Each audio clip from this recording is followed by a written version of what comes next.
So I suppose I should start by saying that I'm currently sitting in a hospital room. Yesterday, at around 7:30 in the morning, my wife and I got into a car accident. I came away with just a few cuts and bruises. My wife Lena wasn't so lucky.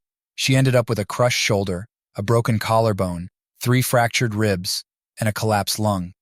The doctors say she'll recover fully, but for now, they've got her on heavy sedation. Right now, I've got plenty of time on my hands, though I'm not sure I have the energy to deal with everything that's happened. I mean, I wouldn't be saying this if our marriage was perfect, would I? The thought of Lena being unfaithful never even crossed my mind. My heart's shattered. I feel like a part of me is missing. And the worst part? That missing piece is just a few feet away from me. Over the past 3 months, I sensed us drifting apart, but I couldn't put my finger on why. We're both 34, and we've known each other since we were kids. We started dating in high school and stayed together through college. Lena is the only woman I've ever been with in a physical sense, and until recently, she could say the same. We got married a year after college and had our first child, Jasper, a year later. 3 years after Jasper, our daughter Zara came along, and I've been spoiling her ever since. I love my kids more than anything in the world. Honestly, if it weren't for them, I don't think I'd still be here. Thankfully, they weren't in the car during the accident. They were staying over at my parents' house. We were supposed to fly to Florida for a cruise yesterday afternoon, but that's obviously canceled now. Despite my concerns, Lena insisted on going out with her best friend Sophia, even though I warned her about the snow. She promised they'd just have a few drinks since they wouldn't see each other for a week. I went to bed and slept like a log until around 5 a.m. When I woke up, I looked out the window and noticed Lena's car wasn't in the driveway, but a few more inches of snow had piled up. I figured she and Becca had too much to drink and stayed at Sophia's place. I got dressed, jumped into my SUV, and before I left, I texted Lena, telling her not to drive in the snow and that I was coming to get her. That message stayed unread. I can't tell you how many times I've wondered what would have happened if she'd seen that text. Maybe I'd still be in the dark, feeling that nagging suspicion, but at least I wouldn't be living in this current nightmare. When I arrived at Becca's condo, I checked my phone again and the message was still unread. I had hoped Lena would be awake and ready to go, but I figured I'd have to wake her up myself. The front door was unlocked, so I walked in and checked the TV room. No one there. I didn't want to disturb Becca in her bedroom downstairs, so I headed upstairs to the guest room and opened the door. That's when my world came crashing down. I remember walking in and seeing 2 heads sticking out from under the covers. I remember reaching for the comforter and pulling it back, revealing Lena with her head on some shirtless guy's chest. The next thing I knew, Becca, Lena, and some half-naked dude I'd never seen were trying to drag me off him. Honestly, I don't remember much after that. Maybe it's wrong, but I don't feel too bad about it. Given the circumstances, I could have easily ended up in jail. My feelings towards my wife? Well, they seem to shift by the minute these days. After I snapped back to reality in that bedroom, the guy said he'd get his buddy to the hospital. Lena was sobbing uncontrollably while Sophia and I were locked in a screaming match. I told both of them that I was leaving, and that Lena had 5 minutes to get in the car or not bother coming home at all. She made it in 3. It probably wasn't the smartest idea to drive angrily in the snow, even with 4-wheel drive. But it wasn't my recklessness that caused the crash. Another car veered into our lane, forcing us through a guardrail. That's how Lena got hurt. The car rolled over, but thank God for airbags. We survived. The kids don't even know about the accident. I haven't told anyone yet. I probably should, but this isn't just about the wreck. My life feels like it's in pieces, and I'm trying to assess the damage before I drag others into this mess. I'm numb, yet I hurt like hell, and it has nothing to do with the crash. It's like I don't even recognize the person lying in that hospital bed. I have so many questions for her, but I'm terrified of the answers. It's clear she doesn't love me anymore. I mean, no one with a conscience could cheat on someone they genuinely love. So now I'm left wondering if she ever loved me at all. And even if she could love me again, would I even want that after what she did? I don't know when she first started cheating, but in my mind, the moment she did, our marriage was over. The vows we made were shattered.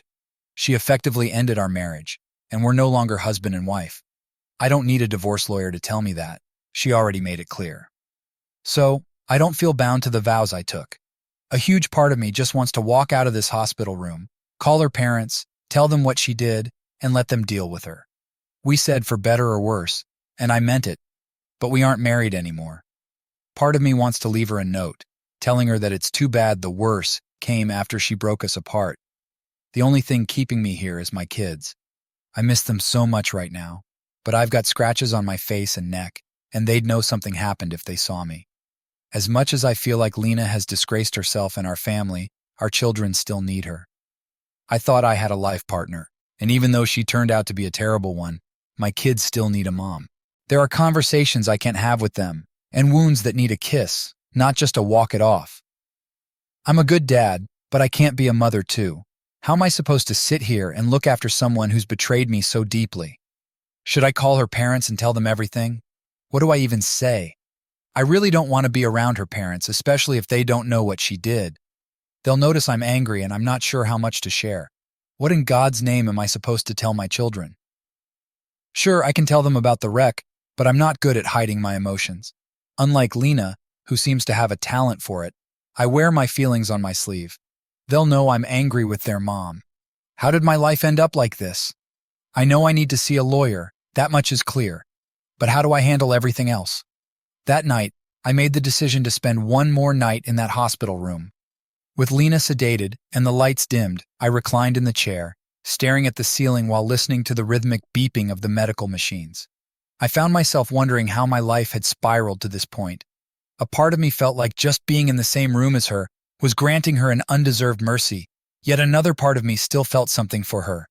I didn't want to feel any love for her. It made me feel weak.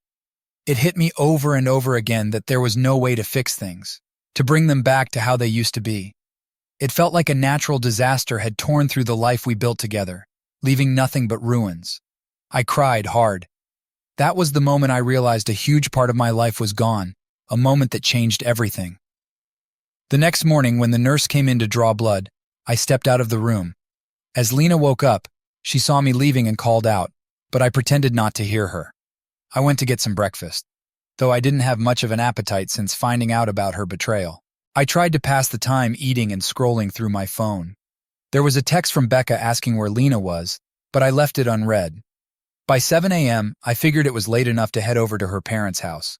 Her dad was always up early. I planned to talk to him first and let him decide whether to wake her mom. I saw smoke coming from the wood stove in his workshop out back, so I knocked on the door before entering. He noticed the scratches on my neck and the bruise on my cheek. I told him there'd been an accident, that Lena was hurt the worst, but we needed to talk. I think he thought I meant about the accident, so he woke up my mother-in-law. We sat around the kitchen table as I explained how, while navigating a curve, another car had swerved into our lane. Thanks to having a heavier vehicle and all-wheel drive, I managed to keep us on the road until we hit the guardrail. The passenger door slammed into one of the vertical I-beams, and despite the side airbags, Lena took a hard hit. She had several injuries, but I reassured them she was stable and expected to make a full recovery. They both broke down in tears, relieved their daughter would survive. When they started talking about helping me take care of Lena, I stopped them. I explained that the accident wasn't the main reason I was there. They looked confused as I recounted waking up that morning, sending a text, and heading out in the snow to check on my wife. I told them about walking in on their daughter in bed with some guy I'd never seen, and how I'd lost it, hitting him over and over. They were stunned. Then I told them which hospital room she was in, and assured them I still wanted them to be part of the kids' lives, hoping we could stay friendly. I mentioned that my dad was looking after the kids, but that I was going to divorce their daughter since she had broken our vows. I told them I was heading to my dad's to tell the kids about the accident and to explain that Lena and I were splitting up. I wasn't going to tell them about her infidelity, though. I told my former in-laws that while it hurt to end things this way, at least I could say I wasn't the one who destroyed our marriage and my life. They tried to reason with me, saying she made a mistake in giving the usual excuses. I just smiled, told them I'd loved having them as in-laws, and walked out. When I arrived at my dad's house, I felt overwhelmed with so much to unload. I walked into the kitchen and found him having a cup of coffee. The last thing he knew, I was supposed to be on a cruise in the Caribbean. As soon as he saw me, he stood up, asking what I was doing there. I just grabbed him and hugged him, crying like a child. He knew something was seriously wrong, but let me cry it out before asking any questions. He guided me to the den and sat me on the couch, then went to get my mom. We both suggested she have a cup of coffee first, but she knew something was wrong if I was there alone so early in the morning. I started by telling them about Lena's cheating and how I caught her at Becca's. Then I moved on to the wreck and how bad it was. I told them about Lena's injuries and that I had informed her parents just an hour earlier so they could visit her. My parents were shocked. My mom finally asked what I planned to do next. They both cried when I said my only option was to divorce Lena and focus on being the best father I could for my kids. As we were wrapping up the conversation, my daughter Zara squealed, "Daddy!" and came running down the stairs. That woke up my son, who joined us a few minutes later. It had been so long since I'd seen them that I just hugged them, happy to be with them again. They eventually noticed my scratches, so I told them about the accident and that their mom was in the hospital but would be fine. I mentioned that their grandparents would pick them up to visit her and left it at that. I spent the day playing, talking, holding, napping, and laughing with my kids. Those two made me want to live again. Up until that point, I was teetering on the edge of giving up, but they gave me a reason to keep going. Lena's phone had been destroyed in the wreck, so no one had heard from her for days. Later that night, I started receiving texts from my mother-in-law's phone, which I knew had to be from Lena. I ignored them and turned off notifications, not wanting to deal with it. The next day, I spoke with 3 law firms about filing for divorce. I can't say I want a legal divorce, but it's necessary to divide assets and determine custody arrangements. What she does from now on isn't my concern. I met with 2 lawyers and liked the second one quite a bit. I'll see the third one to see if he impresses me, but if not, I'll go with the second firm's top attorney. Either way, I've taken 3 top legal sources off her list, and that's a win in my book. My main focus is custody. I'm not going for full custody because I believe the kids need their mother, but she can no longer be a part of my life. A mediator can handle the exchange of the kids, and there's no reason for me to speak to her again. I clearly never really knew her, so why interact with a stranger? I'll return to work next week, coinciding with the end of what would have been our cruise. I haven't told anyone at work about the wreck or our canceled plans. They'll see me in a rental car and probably ask if I got a new vehicle. I'm unsure whether I need to inform HR, but I don't want my personal business to become office gossip. I already feel humiliated enough without everyone knowing. Divorce, while sometimes necessary, always feels like a failure. But I'm done being the anchor for a sinking ship. And for those who advised me to get checked for STDs, I had a full screening, and everything came back clean. Thank God. Even that made me feel like some kind of pervert when I didn't do anything wrong. I assume by now Lena has been discharged from the hospital. Her parents didn't even try to bring her to the house, and they couldn't contact me because I wasn't reading Lena's texts. As soon as I can get the divorce papers filed and served, I'll be done with the biggest mistake of my life. Her actions have invalidated all those years. If I could do it over again, I would choose a life with someone else, someone who would actually be faithful and loyal. The greatest asset she had was my trust, and she threw it away. From having someone to call your own to being all alone, that's what I'll miss. But I know now that all of it was a lie, and I meant nothing to her. People often prefer a beautiful lie over an ugly truth, but I'm not one of those people. Some wanted the dirty details about who Lena was with, why, and how long it had been going on. I'm sorry, but I don't have that information, nor do I want it. There's no excuse for cheating, short of someone literally holding a gun to your head. When you make a life bond with someone, you don't have the right to ruin it for them. I wish to God I'd never met her and had taken a chance on someone else.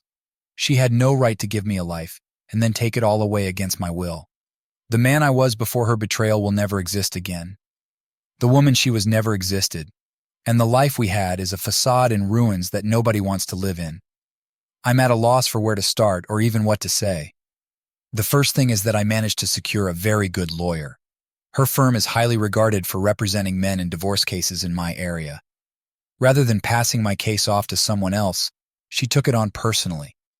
Everyone at the firm has been kind and supportive, showing they care about more than just getting paid. My lawyer, Maya, has been incredibly helpful with my well-being and sanity. After agreeing to take my case, We went over the usual forms, including property lists and bank account information, along with rough estimates of Lena's and my income. After explaining the wreck and what I witnessed just before it happened, Maya asked if I had an STD panel done. I told her I had, and everything came back clean. She then asked if I had documented the infidelity with pictures or video. I admitted I hadn't been thinking clearly enough to do that. She contacted a PI her firm frequently works with and set up a meeting for the next day. Living in an at-fault state, I knew I needed actual evidence for the divorce to work in my favor. Maya also arranged for one of her staff members to act as a go-between for me and Lena's dad, handling communication and arranging drop-offs. Her aide notified my soon-to-be ex-father-in-law that Lena could have the kids that upcoming weekend and the following week. Maya also asked if I had arranged therapy for myself and the kids. I mentioned that I had my first therapy appointment scheduled for the week, but I was holding off on therapy for the kids until I told them everything. She said that whenever I felt they needed professional help, she could recommend several therapists. Her empathy felt genuine, and I found myself thinking that I might have found a lawyer with an actual soul, despite my general distrust of them. She gave me a list of things to collect and tasks to complete before our next meeting. Many of her instructions mirrored the advice I'd read from online forums. So when she told me to pick up 2 DNA kits from the drugstore, I didn't think much of it, knowing it was standard protocol. That night, after I got home with the kids, I did cheek swabs for both them and myself. I sealed everything and mailed the kits the next morning after dropping the kids off at school. 2 days later, on Friday, the go-between dropped the kids off with their grandfather for the weekend. At work, just after returning from lunch, I received email notifications from the lab. I waited until I was at my computer to open them. The first email confirmed that my son Jasper is indeed my biological son. I opened the second email and clicked the link. I read it once, then again, trying to comprehend the words on the screen. I felt the world crumbling around me as I realized that my daughter Zara was not biologically mine. It felt like losing an arm, like losing a part of myself. The pain was unbearable, and I felt like my soul had been ripped from me. I didn't know who to call. I just sat there, overwhelmed, and wishing I could wake up from this nightmare. I quickly took screenshots of the results and sent them to Maya. Within seconds, she called and asked where I was. All I could manage to say was, work. She told me to stay put, and someone from the firm would be there soon. After hanging up, I opened my car door and vomited uncontrollably until I was dry heaving. By the time I managed to stop, feeling both sick and dizzy, one of the paralegals arrived to pick me up. She took me to the firm, and as soon as Maya finished with a client, they brought me into her office. The first thing Maya told me was that sometimes the tests come back wrong. She acknowledged that I had every right to be upset, but she urged me to retest Zara and me in a local lab to ensure nothing was contaminated. I couldn't believe what was happening. Even after catching Lena cheating, I had assumed the DNA test on the kids was just a formality. I would have never thought my wife capable of being unfaithful, let alone of having another man's baby. If the test results were accurate, who had I married? I couldn't even confront Lena because I didn't have concrete proof. And if the results were confirmed, how could we ever have that conversation? One of the firm's staff checked my blood pressure to ensure it wasn't dangerously high. It was elevated, and I felt close to a panic attack. I was numb, in shock, and struggling to grasp that my little girl might not be my biological daughter. At that moment, I was relieved the kids were staying with their mom. I began to wonder if both test results could be wrong. What if Zara was my daughter, and Jasper wasn't my son? I knew I couldn't wait 2 days to know the truth. So the go-between arranged a time to pick up Zara the next day for a few hours and bring her back to Lena's parents. The test was done in a sterile environment by trained medical staff, eliminating any chance of mix-up. The results confirmed that I am not Zara's biological father. She was already back with her mom when I received the results. I cried even harder the second time and was thankful Zara wasn't there to witness it. I sent the results to my lawyer, and Maya called to check on me. She urged me to seek support from family and not go through this alone. I got into my car and drove to my dad's, crying the entire way. When I arrived and saw my mom, she knew something was wrong, but I couldn't bring myself to say it. Finally, I managed to say, Zara is not my daughter. My mom asked me to repeat it, but she knew what she'd heard, and I was incapable of saying it again. After a long silence filled only with my weeping, she called my dad, urging him to come home quickly but safely, telling him I had bad news. My dad, desperate for a hint, got none. She just repeated that he needed to come home as soon as possible. He arrived within 20 minutes, and we all cried together for hours. We took turns consoling each other, but we were all inconsolable. My parents asked about Jasper, and I assured them he was my son. They expressed relief, then felt guilty for feeling relieved to only be losing one grandchild. They asked me what I was going to do. I didn't know. The only thing I was certain of was that Zara would never want for anything she needed and most things she wanted. At that moment, I didn't care about potential child support. I was determined to take care of her. As horrible as I felt for myself, I felt even worse for Zara. She was completely innocent in all of this. Did I want custody of her? Could I even get custody if I wanted it? I started to wonder if Lena knew or suspected. I suddenly wanted answers. I met with Maya after work on Monday. She had met with the private detective hired to follow Lena. Due to the wreck, she hadn't been out of the house to cheat anymore, so I wasn't surprised he didn't have recent evidence. One of the things Maya had me bring was Lena's old cell phone from a drawer at home. The detective was able to access nearly every app as if he were on her destroyed phone. He found nudes sent and received from various guys, along with numerous messages and sexting exchanges that included enough admissions of guilt to sway any judge. I was asked if I wanted to see any of the pictures or read the texts, but I declined. Maya and I needed to plan how I was going to confront Lena about Zara. She suggested it would be best to do it in her office if Lena could be talked into it. Maya called Lena's mom's cell in front of me, and I heard Lena's voice for the first time since I left the hospital. Maya got straight to the point and told her she needed to meet with me to explain a few things. Lena said she'd been waiting and wanting to talk. When asked if her lawyer could be contacted, she said she didn't have one but was willing to come the next afternoon. The next day was excruciating. I tried to get through work without breaking down and pretended to be productive. I could barely keep lunch down. I left at 3 and headed to the firm, feeling nauseous. I arrived first, intentionally, so Lena would have to enter, sit away from the door, and not approach me. I was scrolling through pictures of our perfect family when she came in, needing assistance to walk and still in 2 casts from the wreck. There was no chance of a hug, and I couldn't tell if she was playing it up for sympathy or genuinely struggling from the accident. I just wanted her to sit down so I could confront her. Once we were all seated, water was offered, and the meeting began. My lawyer started by asking Lena if she minded us recording the meeting. She agreed. As soon as we started recording, Lena tried to apologize, but I bluntly interrupted, asking how many men she had cheated on me with and when it started. The PI had enough confirmed hookups to know the man I caught her with wasn't the first by a long shot. Lena didn't know what we knew, and she seemed intent on admitting only to what she thought we knew.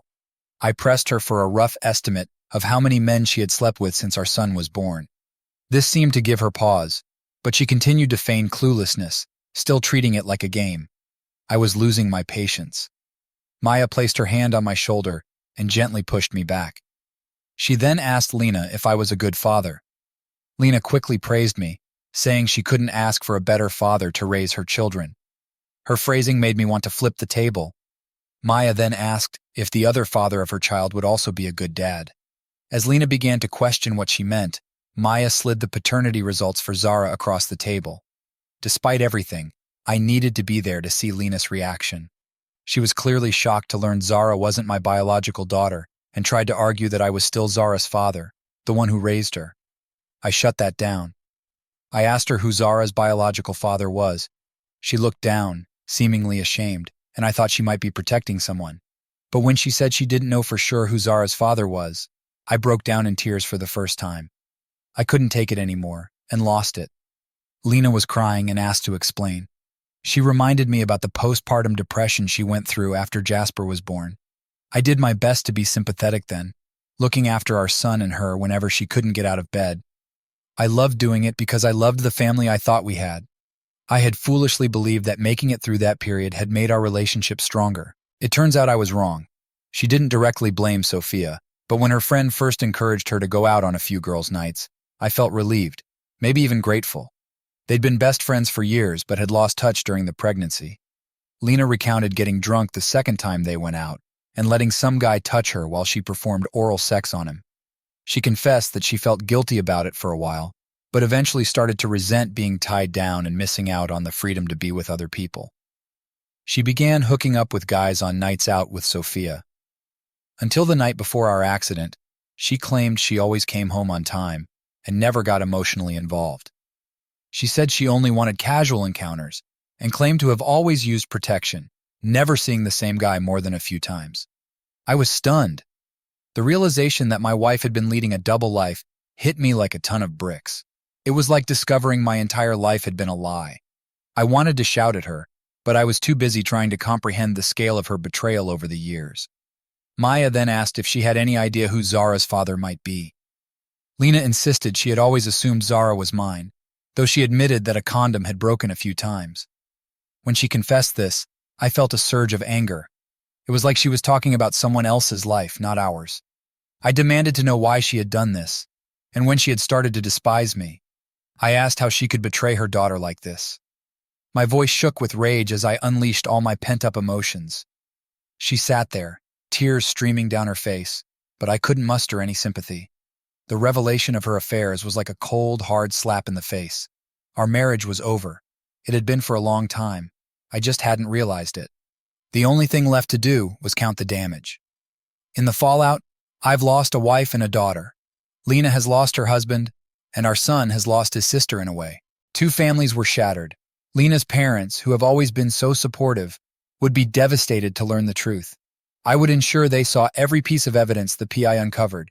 She admitted to using dating apps to find men, using Sophia as a cover for her infidelity. She tried to claim she never wanted to hurt me, that she didn't know Zara wasn't mine. I wanted to believe her, but the facts were undeniable. When I asked why she didn't just leave, she bluntly said she stayed for the security I provided. She cried, trying to evoke sympathy, but all I felt was disgust. I felt used, humiliated, and completely defeated. She came to this meeting without a lawyer, likely because she knew she had nothing to fight for. Financially, she was at a significant disadvantage. Most of our assets were mine before we even got married, thanks to an inheritance from my grandfather when I was 14. The woman I call Mom isn't my biological mother. She married my dad when I was 4, after my biological mom died of cancer. I've known all my life that I wasn't her biological son, but she loved me as if I were her own. The inheritance was left to me as my biological mother's heir, and I couldn't access it until I was 21. I went to school and worked hard, but I've always had that financial cushion. Lena knew she stood to gain little from the divorce. Part of me wants to make her pay for everything she's done, but another part of me just wants to leave this nightmare behind. Lena was obviously medicated, which might explain her bluntness, but her words cut deeply as my mind twisted them into something even worse. I asked her if she felt any shame. She said she did. I pressed her on how we could possibly find out who Zara's real father is. Lena began with some vague talk about how she already knew who the real father was, but I wasn't in the mood for philosophical musings about parenthood. I needed concrete answers. Zara's biological father needed to be informed, both for health reasons and to take responsibility if necessary. The private investigator's findings didn't include information from before Zara was born, so I asked if she could locate any of these men, or if she had saved their contact details. Her response was infuriatingly evasive. She had deleted their numbers to avoid seeing them again. How convenient, I thought. I told her she should have kept their numbers to inform them about the baby or potential health risks. I'm determined to have my name removed from Zara's birth certificate. The DNA test has confirmed she's not my child. I will support her financially on my own terms, and she will be provided for. However, I'm struggling with what to do about custody of Jasper. Before the paternity test, I was leaning towards a 90-10ths arrangement, granting Lena custody 1 weekend a month and certain holidays. But now, with Zara not being my biological child, I can't justify pursuing custody of her, even if it were possible. I don't want to separate Jasper from his sister, who is his half-sibling. My priority is to ensure neither of them suffers due to this mess. I haven't seen Zara since the test results came in, and I'm trying to protect her from witnessing my heartbreak. I know her therapy will be expensive, and while I can afford it, I'm concerned about whether her biological father can. My own therapy feels like it will be a financial burden, but it's a necessity. The drive home after the meeting was torturous. I was overwhelmed by a dark thought. Maybe ending it all would be the most beneficial solution for everyone but me. Both families could continue as if nothing had happened, and the kids could avoid dealing with a fractured family. But by the time I got home, I rejected that idea with all my strength. Maya is drafting the divorce papers and legal documents to officially declare that I'm not Zara's father. This process will take time, but I need to ensure there are no legal obligations tying me to a child who isn't mine. The legal team is also exploring ways to identify Zara's biological father, using ancestry sites to track down potential relatives.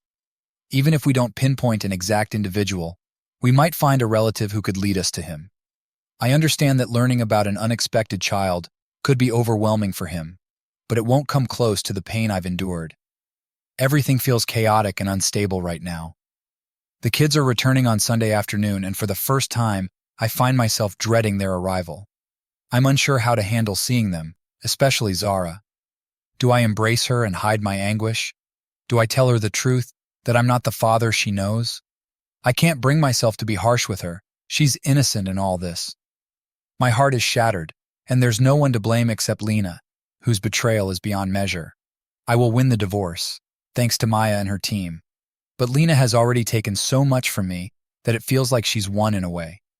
I'm left with a son who will be caught in the middle of this mess. Some people's actions are so cruel that they deserve severe consequences. But here I am, dealing with the fallout of making a family with someone who has caused so much pain.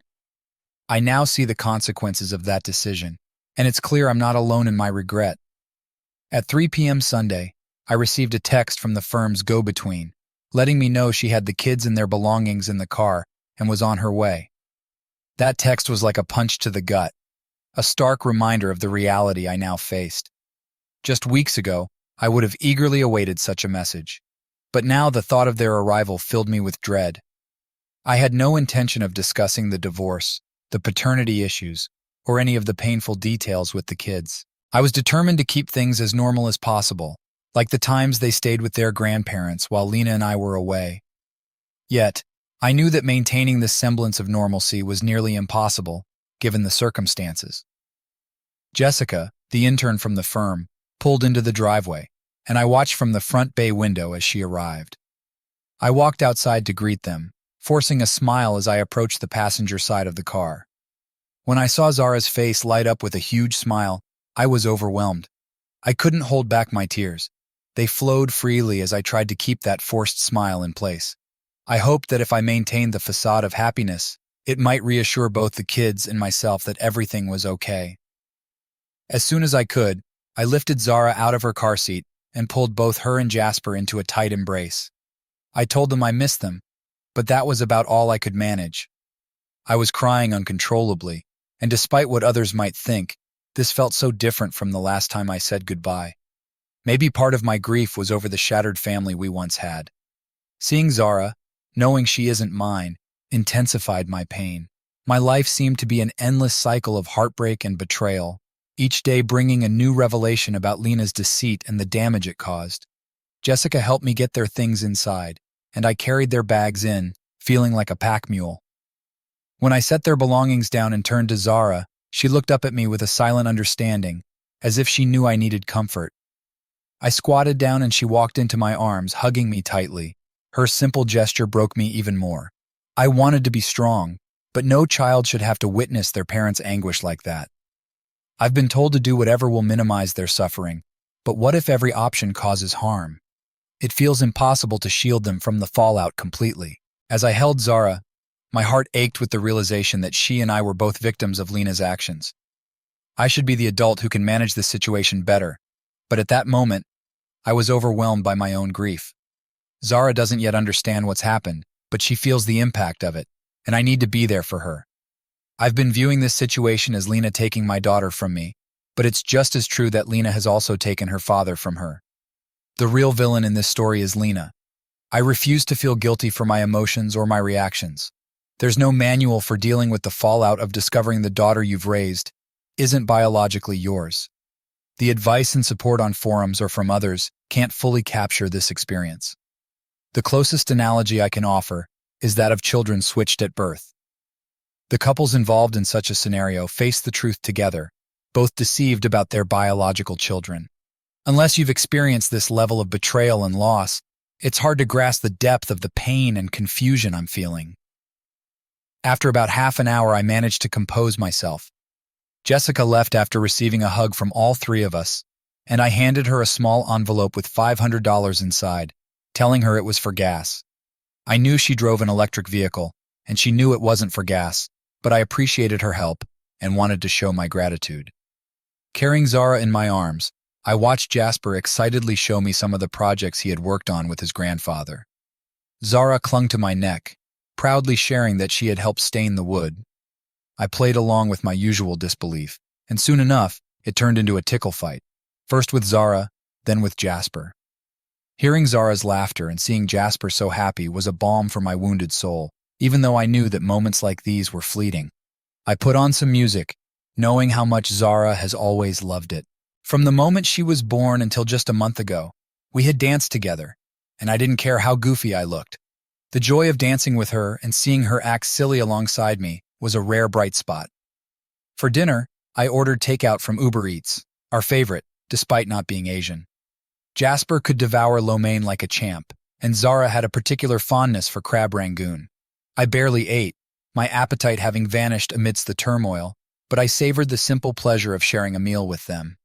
After dinner, I bathed them, put them in pajamas, and got them ready for bed. Jasper liked to read a book before sleeping, so I gave him a hug and told him I loved him, promising to see him in the morning. With Zara, I read a storybook and pointed out the illustrations. As she was about to drift off, I felt a surge of tears. I kissed her on the head and told her, "I love you," something I hadn't said since discovering the truth. It felt like admitting the reality of my feelings. Despite everything, my love for Zara was genuine. I was waiting for Zara to tell me she loved me, knowing she does without needing to say it. Instead, she told me, "Mommy loves you." I knew what she meant, and I tried to keep my composure when I asked why she said that. She explained that Mommy told her to. It became clear that Lena had told the kids I wouldn't be visiting because I didn't love her anymore. Jasper then added that their mom had said she wouldn't be coming home because I no longer loved her. What was I supposed to say to that? I wasn't going to accept blame for falling out of love or let the kids think it was solely my fault. I called our regular sitter and asked if she could come over for a few hours to watch the kids. Since they were already in bed and she could study while earning a bit of extra money, she agreed. I drove straight to my in-laws' house, skipping a phone call. When I arrived, I knocked on the front door and asked to see Lena. Her mother led me to Lena's childhood room, where she was recuperating from her injuries. I placed my hand on the doorknob and told her mother that Lena and I needed to talk. Sensing my frustration, her mother quickly left. As soon as the door was closed, I confronted Lena. I asked her who she thought she was, trying to pin our separation on the idea that I could never love her again. She claimed it was the truth. I told her that the real reason I couldn't love her again was her deceitful, promiscuous behavior. Her attempt to deflect blame was infuriating. Lena said she had already tried to apologize, but I didn't want to hear it. I lost my temper. I asked her what good an apology would do. It wouldn't undo the damage or prevent further harm. And despite everything, I didn't believe she was truly sorry for what she had done. I confronted Lena about how she could manipulate our children to make me look like the villain if she truly felt any remorse. I asked her at what point I became the bad guy who destroyed our marriage. Without hesitation, she said it was when I didn't give her a second chance. I stopped her right there and asked how much pain medication she was on and if she was drinking alcohol with it. The only way I could make sense of her thinking a deceitful, unfaithful person deserved a second chance was if she was completely out of touch with reality. No, she had lost any claim to dignity or respect through her actions. I felt like I didn't even know who she was anymore, as if she had been overtaken by a hedonistic spirit. The woman I once knew had been replaced by a shell of herself, and it was nothing short of a miracle that I hadn't suffered any physical repercussions from her actions. I asked her if she felt justified destroying her life for sex. She said it wasn't just about sex. I reminded her that she had claimed she wanted no emotional involvement. She told me that, especially at the start, it was about validation. She admitted that she enjoyed the attention and being pursued. When I challenged her idea of ever being chased, she got defensive. I didn't care. Her actions had permanently affected how she was perceived, and she needed to deal with it. Our conversation stretched over several hours. She told me that after having Jasper, despite being in a happy phase of our lives, she had felt such intense anxiety that she wished she could just disappear. She said she loved me and Jasper, but felt a profound emptiness and depression that she couldn't explain. She had taken extended leave from work due to her issues, and I had spared no expense in getting her the best medical help. She admitted feeling guilty for letting me carry the burden alone, despite knowing she wasn't contributing. She felt overwhelmed, doubting her readiness to be a mother, despite her long-held desire to be one. She had withdrawn from friends and social connections, and I had done everything I could to support her. She frequently apologized and said she loved me, though I told her she had nothing to apologize for. I just wanted her to get better. Perhaps she was apologizing for what was to come. When Sophia showed up unannounced that first day, I was relieved. Becca had the tenacity to push through Lena's defenses while being kind enough to help her open up. It still took months before Lena was willing to go out, even just to Starbucks. I know many would think it's foolish to let my wife go to bars or clubs with a single friend, and in hindsight, I should have stopped it earlier. But at that time, after so much sadness and isolation, just getting her out seemed to lift her spirits. She tried to explain that she had suddenly transitioned into the roles of wife and mother within 2 years.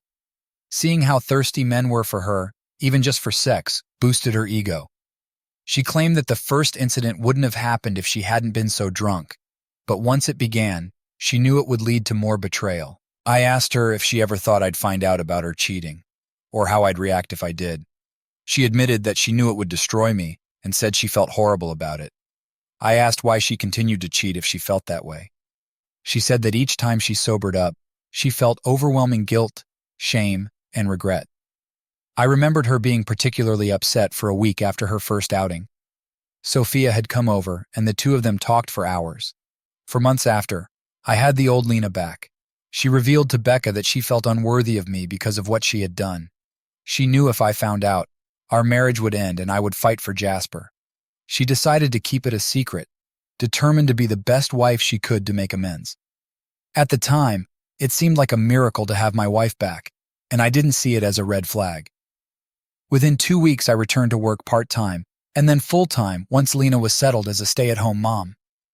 Looking back, the period just before and after Jasper turned a year old was some of the happiest of our lives, at least for me. Discovering that those joyful times were tainted by her trying to make up for her infidelity forever altered those memories. I asked her why she cheated again if I wasn't enough for her. I had always thought we had a great sex life, aside from her depression. She had always acted like she enjoyed sex with me. She claimed that the longer she kept the secret, the worse she felt about herself. Unlike before, after Jasper was born, she couldn't let on how she felt. She knew I would want to comfort her if I knew she was sad, but she couldn't bring herself to tell me. She described the internal struggle of maintaining a facade of happiness while living a lie. She reminded me of the time I went to a reunion of my biological mom's family out of state. I took Jasper with me to introduce him to her family for the first time, and Lena canceled at the last minute, claiming she was ill. I couldn't have prevented her from cheating at that point. That was already done. But I might have stopped her from deceiving me for 6 years, from taking something I cherished and making it a lie. I wasn't blaming myself. She should have been on that plane. Or better yet, she should have confessed her infidelity and let me move on with my life. Instead, I was left to bear the burden of her multiple mistakes and lies, with little regard for the consequences. This wasn't something you do to someone you claim to love. She gave me some story about being so depressed that weekend while I was away, that she felt unworthy, even if I didn't. She was punishing herself, even if I didn't know she thought she deserved it. That was her way of rationalizing it. She knew if I found out, I would see her as a whore and be disgusted with her. Despite my continued love and support, she realized that if I knew the truth, I wouldn't love her. Her perception of her unworthiness made my love seem meaningless. Lena said she reached out to Becca for support, who encouraged her to go out for drinks. According to Lena, she spent the early part of the night crying and seeking advice. The bartender bought her a few shots to help her feel better. It was clear Sophia nudged her towards flirting. She ended up kissing a guy in the back alley behind the bar but stopped herself. She went back inside feeling even worse for having cheated again. More alcohol followed. Becca had to help Lena inside, and she left her alone with the guy who had just been intimate with her. I asked Lena if she ever thought of Jasper, or if I ever crossed her mind as she betrayed us both. She became defensive and told me she never betrayed her son. I made it clear that she betrayed not only me and Jasper but Zara, our parents, everyone who witnessed our vows, and the sanctity of our marriage. I shook my head and told her that despite everything, she should have just let me go. I would have looked out for Jasper, and she could have lived her life however she wanted after the divorce. I told her I would have gladly left her name on bathroom stalls for all I cared. But she didn't. She kept lying and cheating, which disgusted me. Lena detailed how she had developed a strategy after the first few men. She didn't want them getting attached, as she wasn't planning to stay with anyone unless necessary. She referred to it as fishing, getting a guy's number, breaking the ice, giving a little interest, then pulling away to get him to pursue her on her terms. She said she already knew I thought she was beautiful, and seeking validation from others felt like a minor issue at the time. I just shook my head at her.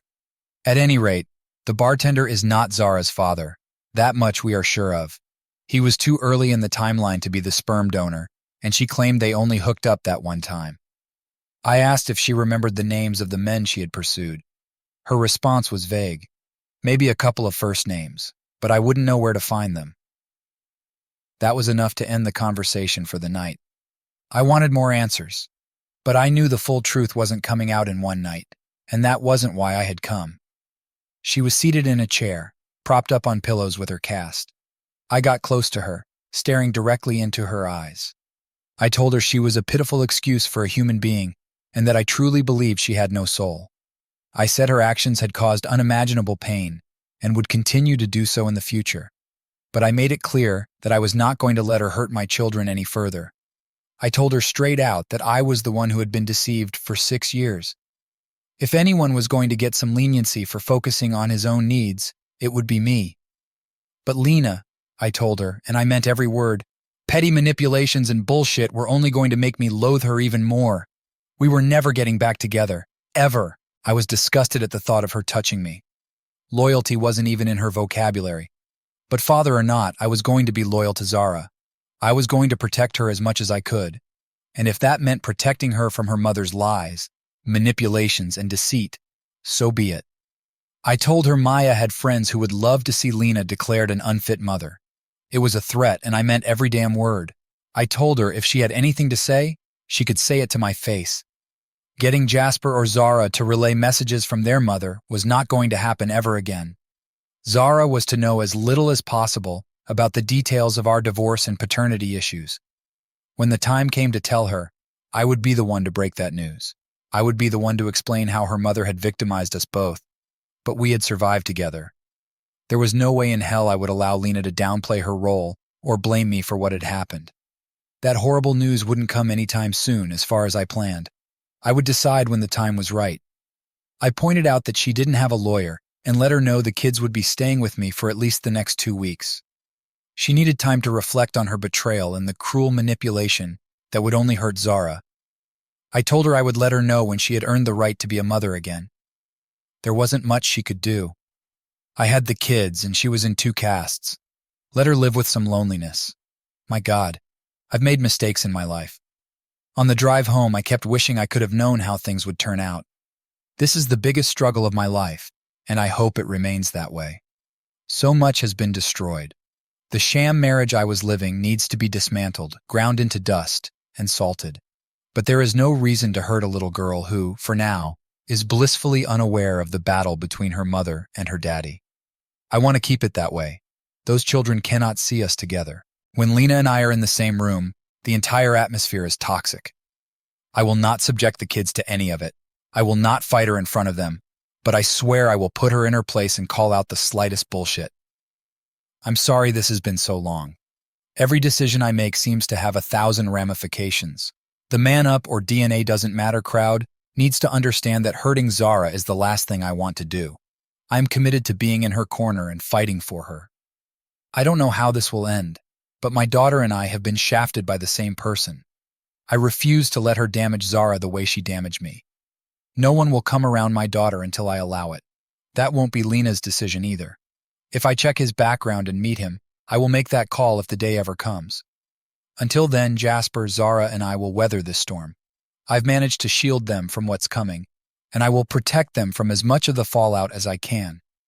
Our souls will bleed a time or two before this is over. This could have been prevented, but once the bomb goes off, it can't be avoided. I'm sorry for venting. This is all too much sometimes. I am in therapy twice a week. I'm not sure it's helping yet, but it's early, and I'll give it a few more sessions. It helps to verbalize some of what I'm feeling. Thank you for listening. I need to focus on my healing and making this transition as smooth as possible for the kids. Thanks for all the direction and encouraging words. They've been a huge help. I promise to return the favor and try to help others here someday. Just not today.